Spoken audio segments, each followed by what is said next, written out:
അസ്സലാമു അലൈക്കും പ്രിയപ്പെട്ടവരെ, ഇതാണ് ഞങ്ങളെ സ്റ്റാഫ് റൂം. ഇതുവരെ എല്ലാവരും ഇവിടെ ഉണ്ടായിരുന്നു. പലരും പല ഭാഗത്തേക്ക് പോയി.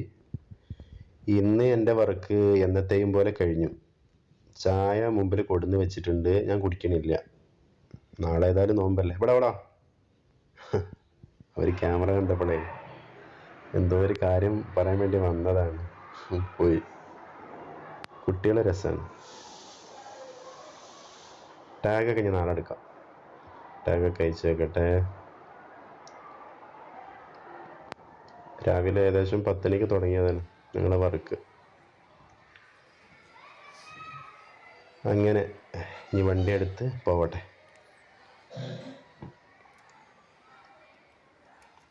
നാളെ നോമ്പാണല്ലോ അല്ലേ. അൽഹംദുലില്ലാ. ഞാൻ ഇന്നാകുമെന്നാണ് കരുതിയത്. അതിന് തയ്യാറെടുപ്പ് നടത്തുകയും ചെയ്തിരുന്നു. എന്ന് പറഞ്ഞാൽ നമ്മൾ മാനസികമായിട്ടിരുന്ന് ഒരുങ്ങണമല്ല. തീർച്ചയായിട്ടും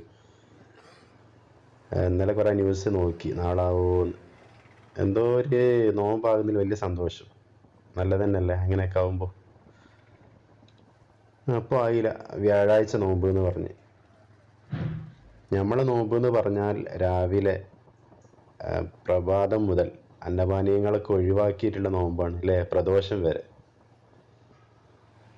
അപ്പോൾ മാത്രമല്ല തറാവീഹിൻ്റെ റമദാൻ, തറാവീഹിൻ്റെ കാലമാണ്. തറാവീഹ് എന്ന് പറഞ്ഞാൽ 20 റക്അത്ത് പ്രത്യേകമായ നിസ്കാരം.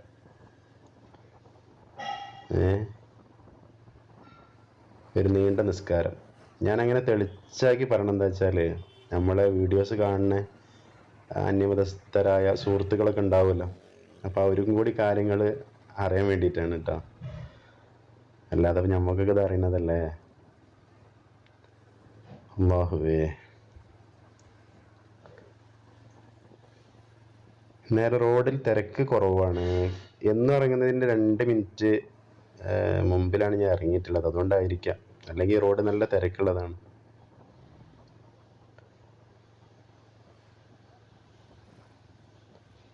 ഏതായാലും ഇൻഷാ അല്ലാഹ് തറാവീഹും നിസ്കാരം മറ്റുള്ളതൊക്കെ ആയിട്ട് റമദാൻ സജീവാവണം എന്നാണ്. അള്ളാഹുവിൻ്റെ തൗഫീഖും കൂടി വേണമല്ലോ. നമുക്കെല്ലാവർക്കും അല്ലാഹു തആല തൗഫീഖ് നൽകട്ടെ. റമദാനെ നല്ല രൂപത്തിൽ സ്വീകരിച്ച് പറഞ്ഞയക്കണവരെ കൂട്ടത്തിൽ അള്ളാഹു ഉൾപ്പെടുത്തട്ടെ. ആമീൻ അല്ലേ.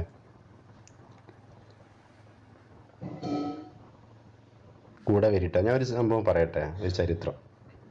വെറുതെ സമയം കളയണ്ടല്ലോ. മദീന പള്ളി നബി സല്ലല്ലാഹു അലൈഹി വസല്ലമ തങ്ങൾ സ്വഹാബികൾക്ക് ക്ലാസ് എടുത്തു കൊടുക്കുമ്പോൾ, അവിടുത്തെ അനുചരന്മാർക്ക് ക്ലാസ് എടുത്തു കൊടുക്കുമ്പോൾ 3 പ്രാവശ്യം ആമീൻ പറഞ്ഞു. അള്ളാഹു സ്വീകരിക്കണേ എന്ന് പറഞ്ഞിട്ട് ആമീൻ പറഞ്ഞു. അങ്ങനെ സ്വഹാബത്ത് ശേഷം നബിയോട് ചോദിച്ചു, നബിയെ എന്തിനാണ് ആ ആമീൻ പറഞ്ഞത്?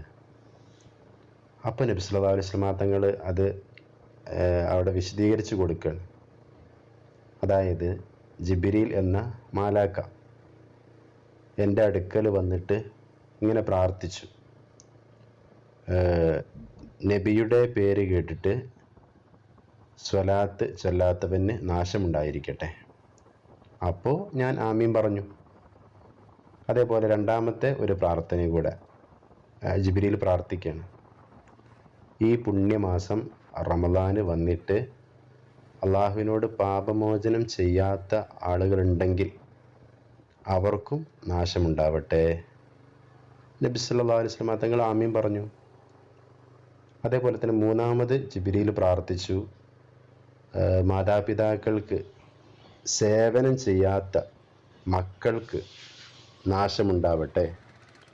അപ്പോൾ നബി സല്ലല്ലാഹു അലൈഹി വസല്ലം തങ്ങൾ അപ്പോഴും ആമീൻ പറഞ്ഞു. ഇങ്ങനെ 3 വട്ടം ആമീൻ പറഞ്ഞു. അപ്പോൾ നമുക്കവിടെ മനസ്സിലാക്കാനുള്ളത്, ഈ ഒരു വിശുദ്ധമായ റമദാന് തീർച്ചയായിട്ടും അനുകൂലമായിട്ട് നമുക്ക് നിൽക്കണം അല്ലേ. അള്ളാഹുവിനോട് പാപമോചനം തേടണം എന്നുള്ളതാണ്. അത് തേടാത്തവർക്ക് നാശമുണ്ടാവട്ടെ എന്ന് ജിബ്രീൽ പ്രാർത്ഥിക്കുകയും ചെയ്തു, നബി തങ്ങൾ ആമീൻ പറയുകയും ചെയ്തു അല്ലേ. അപ്പോൾ അങ്ങനെ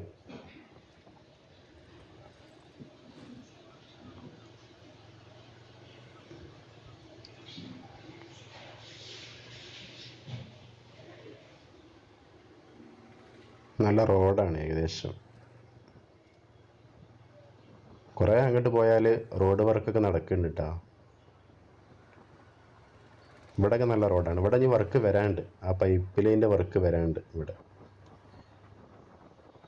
വേറൊരു കാര്യം കൂടെ ഞാൻ പറയട്ടെ. അതായത് ഈ നോമ്പിനെ പറ്റിയിട്ട് തന്നെയാണ്. നോമ്പ് എടുപ്പിക്കുമ്പോഴേ ഈ വയസ്സിൽ മുതിർന്ന ആൾക്കാരുണ്ടാവുമല്ലോ, ഈ വയസ്സായ ആൾക്കാർ നമ്മളെ വീട്ടിലൊക്കെ ഉണ്ടാവുമല്ലോ, അവർക്ക് കഴിയൂലെങ്കിൽ വാശിപ്പുറത്ത് അവരെ കൊണ്ട് എന്ത് ചെയ്യരുത്, നോമ്പ് എടുപ്പിക്കരുത്. ഇപ്പോൾ രോഗികളൊക്കെ ഉണ്ടെങ്കിൽ തീർച്ചയായിട്ടും അവർ നോമ്പെടുത്ത് കഴിഞ്ഞാൽ എന്ത് ചെയ്യും, ആ ഒരു ശരീരനാശത്തിലേക്ക് അത് പോകും. വലിയ ബുദ്ധിമുട്ടാണ്. അപ്പോൾ അതുകൊണ്ടും അവരെ നോമ്പെടുപ്പിക്കാൻ പാടില്ല എന്നുള്ളതാണ്. അതേപോലെ മറ്റൊന്ന്, ഈ ചെറിയ കുട്ടികളുണ്ടാവുമല്ലോ, അപ്പോൾ നമ്മൾ ആവേശത്തിലും അവരെ കൊണ്ട് കഴിയൂലെങ്കിൽ അവരെന്ത് ചെയ്യരുത്, കഴിയൂലെങ്കിൽ അവരെ കൊണ്ടും നോമ്പ് എടുപ്പിക്കരുത്.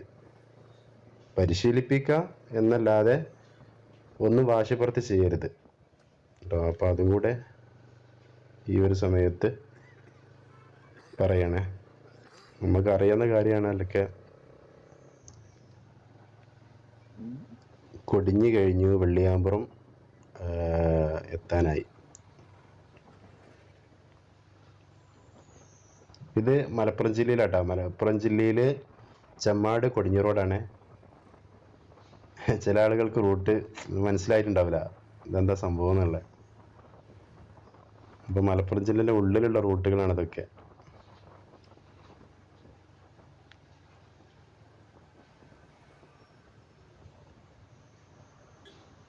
ഇനി കുറേ അങ്ങോട്ട് കഴിഞ്ഞാൽ റോഡിൻ്റെ വർക്ക് നടക്കുന്നുണ്ട്. അവിടെ നമുക്ക് റെക്കോർഡ് ശരിയാവില്ല, അവിടെ നിർത്തേണ്ടി വരും.